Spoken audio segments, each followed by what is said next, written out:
الرحمن الرحیم السلام علیکم ورحمۃ اللہ وبرکاتہ۔ علم العدد کی دنیا میں آپ کو خوش آمدید کہتا ہوں، اور ان لوگوں کو بھی جو میرے چینل پر میرے نئے معزز ممبران، بلکہ میں یہ کہوں گا کہ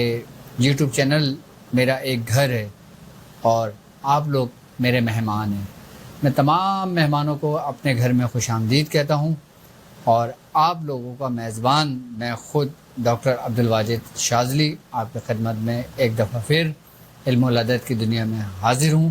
اور آج ہم بات کریں گے کہ علم العدد کے ذریعے ہم کیا کیا کام کر سکتے ہیں۔ جس طرح میں نے آپ کو 15 کے نقش کے بارے میں بتایا اور اس کے طریقہ کار میں نے آپ کو سمجھایا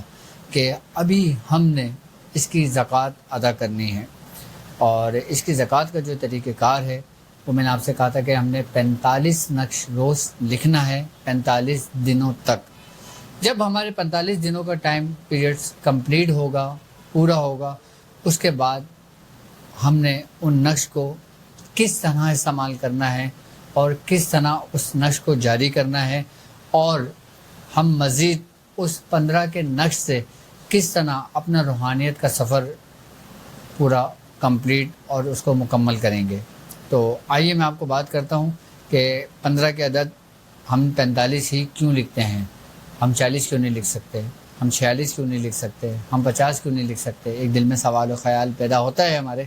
45 کی کیا حقیقت ہے، 45 کی کیا حیثیت ہے 15 کے نقش میں، آئیے اس پہ ہم بات